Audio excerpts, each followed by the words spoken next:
I'll dramatize the movie. I was sleeping. Oh, the story. I was sleeping. I woke up and I felt something was wrong. It's worse than a bad dream. It's just like you feel something that's just absolutely wrong. Yeah. So I get out of bed. I walk over. My door's closed. I always close my door when I sleep for some weird reason. I'm the only person here, and my light's off. So, mood. So then I turn the light on. I turn the light on. I turn around, and there's someone standing right here. It was like this female-looking thing. And now you're sure it wasn't your reflection in the window? Oh, absolutely. And looking right at me with a really angry look on her face. And she was like wearing, it was just like sort of a weird colored, like linen colored looking thing, but had just this really evil looking look on her face. You could see through her, right? Yeah, and she was somewhat translucent. And I ran outside, and I ran out there. And it was sort of, it wasn't as cold as tonight, but it was raining. And, you know, I ran out there and I just stood out in the rain for like a half hour or so. And then I went and like looked in the window to see if anything was there. Didn't see anything. And then after about half hour, I realized, oh, this might be something I should pray about. which is sort of embarrassing. Most people, that'd be like the first thing they think about, but it took me about a half hour before I realized that, and I did. And I, you know, and I realized, hey, there's no such thing as ghosts. There's no, there's no such thing. But there are demons and all. So I prayed about it, and I came back in the house, and I did turn on every single light in the house. and I walked through the entire house to see if I could, and it was sort of spooky, because this was like at, 1 o'clock in the morning or so, and walked through everywhere, looking everywhere I could think of, and then I went back to bed with all the lights on in my room because it's just like, okay, I'll sleep with all the lights on tonight. And then a while later, there's a guy from my when I went to Burke Community, a guy who played in the worship band there. His parents were moving, and he came and he lived downstairs, and he went to college in Mason, and then he worked nights at Target. So he would come back in here when I'm getting up for work, and we didn't see each other that much. It was like once in a while we run into each other, but there'd be a week or two at times when I would see him because he lived in a room down where the beanbag chairs are. So I came back from work one day, and he happened to be in the kitchen cooking something, and I said, "Hey, how you doing?" And he said, "No, I'm fine." I said, "Yeah, what have you been doing for the last week?" He said, "Just normal stuff." I said, "Okay, I just wondering because I've been, I was out in Washington State, out in Seattle for a week." I said, "No, you haven't. You've been right here." "No, I've heard you walk around upstairs every single day. That, and it's like, I haven't been here."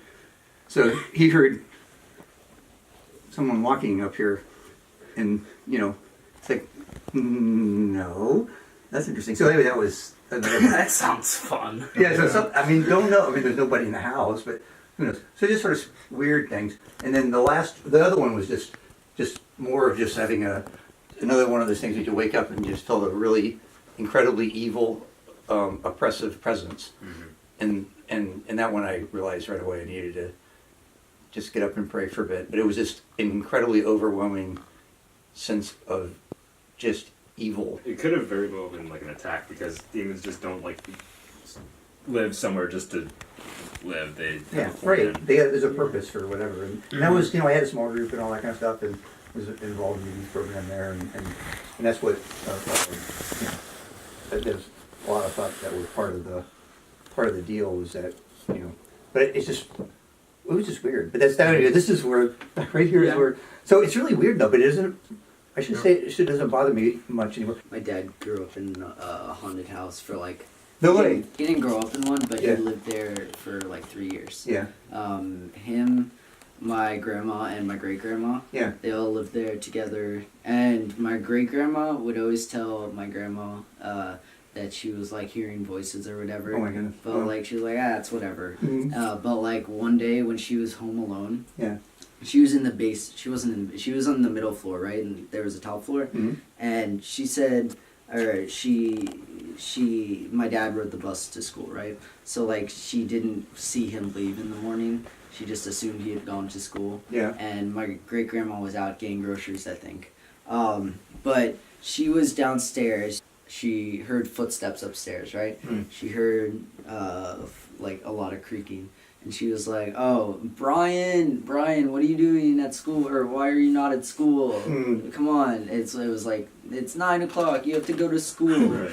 And so she went up, or she turned off her the stove, went upstairs, and was like checking out. She didn't see anything, right? She heard the creaking, and she was like, she heard it in my dad's bedroom, right? She heard the creaking.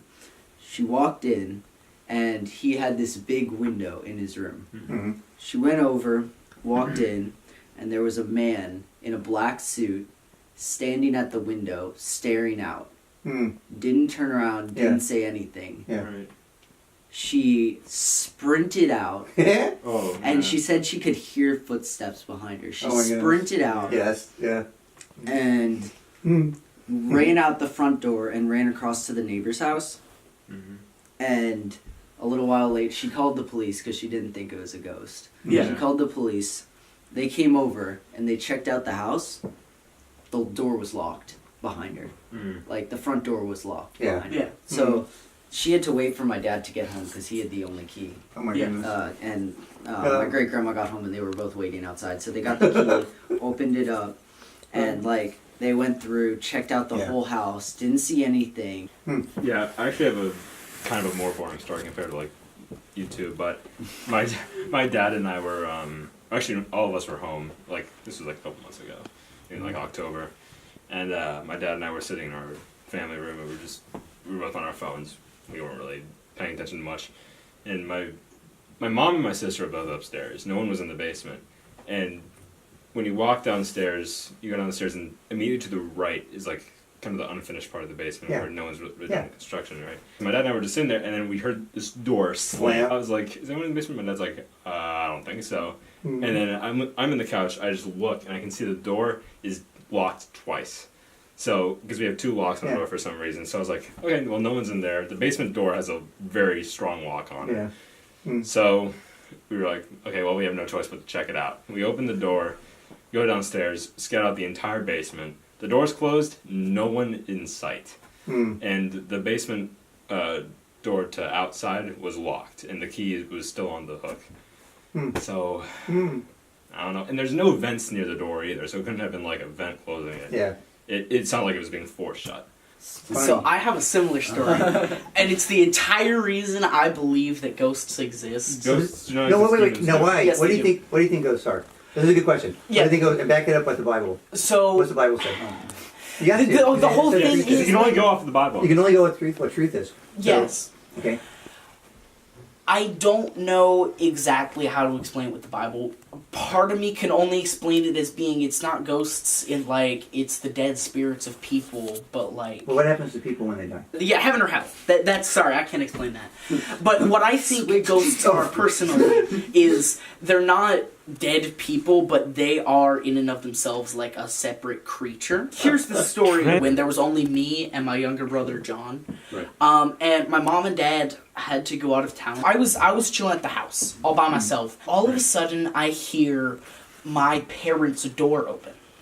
And normally this is like usual thing. My dad tends to get up like 11:30 to get a drink of water. And then it clicked. My dad isn't here. So I go to the kitchen and I pull out my mom's massive butcher knife. So I turn the corner to look up the stairs. And all of a sudden at the top, just right at the stairs, is a head. With like two piercing, like blue glowing eyes. That's so not I'm standing You terrifying. know at now all. that's not your brother. no. So I'm standing there with this knife. I go back around the corner.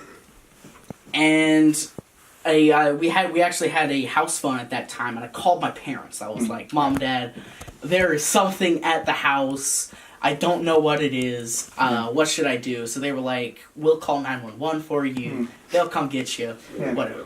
So I was like, "Okay, that's fine. I'm just gonna go, hide somewhere." I go back around the corner because my room is actually upstairs next to The head. Right. where the head was. So I go back around with my knife. There's nothing at the top of the stairs. So I walk up, and I'm like, I'm holding it like this in a defensive position. I'm walking up. I'm holding it, right? And all of a sudden I notice that the stairs are creaking twice. So like every time my step creaks, another step creaks. So I turn around, and there's nothing there. So I get to the top, and I turn the corner into my room. And in this room What's your head? is this 6-foot figure. Okay. It's Gru. He doesn't have a face. I slam this door. I go to my baby brother's room because it's the only place I haven't seen a thing come out of. And I close and lock the door. I flip on all the lights, including the little night light. Right. And I pull out this flashlight that was for some reason in there, and I start shining it around the room into every single crevice to make sure. The police come, and they knock on the door a couple times, and I, like, shout out the window, like, y'all can come in, I've locked myself in a room. They're like, hey, this is me, I'm gonna open the door now. And, like, I actually still had the knife on me, so they, like, started yelling at me, put down the knife, I'm like, I'm sorry, mate. I put it down. So we're walking around the house with them, like, all three of them are in front of me, I'm walking behind. And we go to the kitchen, Right. and the floor is covered in a mixture of flour, sugar, and some kind of blue substance, and it turned into like this gloppy slime. There's like 2 footprints of it directly where the figure was standing in my room, and there's one spot of it where the head was on the stairs. But nowhere else in the house. I don't believe demonic forces would do this. I feel they are a lot more subtle in the way that they work. But yeah, it was absolutely terrifying. So I ended up going over to the neighbor's house and like hanging out with them because I couldn't even be around that place. The issue was all the windows had latches on them that were completely shut. The door had a triple bolt lock. That was all still locked until, like, the police unlocked it. How'd they unlock it? Kick it. On Guam, they have this policy at the police department that you give them a spare key so that they can get in if there's an emergency. It's actually super efficient and makes a lot of sense to me. But yeah, no, that was the entire reason I believe that there is some form of, like, ghosts. I do have a theory, though, because, like, you hear stories like The Exorcist, which is, like, based off of a real event where, like, this guy lived in a hotel, and then there were legends of like a girl who died there, and then people claimed to see her. I have a theory that the allegations of seeing the figure are true. However, I think it might be a demon trying to Yeah, I think demons trick like people. take advantage of it so that stories. it distracts people from the reality of there only being two eternal places, heaven and hell. Yeah. And we're, you know, we die and face judgment. That's it. I mean, it's like boom. It's not, you don't. That's our. It's not. We don't. There's no reincarnation. There's no. Hey, I'm gonna go back and. Exactly. That's what demons are probably trying to trick people into. Okay, back when I was on speaking terms with most of my neighborhood, right? Oh, I didn't know you don't get along with your neighborhood. Oh yeah, no, there's a big falling out. So we used to play this game called Bears Out, right? We'd always play it in the dark, and we lived in a cul-de-sac, and we'd use the 3 houses' yards. Anyways, so it was a big group of us, and so we were all playing in the we were all doing Bears Out in the cul-de-sac, which is basically, so like, there's bears, they go back, they hide, and then everyone else in the cul-de-sac has to go find them, and when they see them, they call Bears Out, everyone runs to the safe zone in the cul-de-sac. Easy. One time I was running back there, and I, like, heard something, or... Like, I'm pretty sure it was just my mind, but like I thought I heard a voice or whatever, or maybe it was like up in the cul-de-sac. Either way, I got spooked. Front yard, right? Their front yard. It was just us 3. We were the bears. Right. I was hiding in the front yard. I was hiding right next it, like in the bushes, basically, laying down flat, not moving. And I hear this really intense scratching sound from behind me, and directly behind me, it's the bushes. I hear the scratching sound. Turn around, don't see anything. And it keeps on getting louder and louder, and I'm just kind of ignoring it because I'm assuming, well, it's just like a squirrel or something. I don't know. Because we're outside. It's a man-eating. Yeah. I hear it, and it gets louder and louder until it gets to the point where it sounds like it's rocks being violently, like, crashed together. Like, you know how, like, you do it and it, like, makes sparks or whatever? It sounded like that grinding sound. And I'm still, like, not really moving. But at the same time, in the cul-de-sac, it's the group, and... one of Theo's friends, Sarah, she looks down and she's like calling in my general direction. She's like, I see you, you're not blending in, you're wearing all white. Like, I wasn't even wearing white, I was wearing black. Yeah, that's what I was thinking. Like, I was you wearing were- black. yeah. She's like, you're wearing white, you don't blend in, Ethan.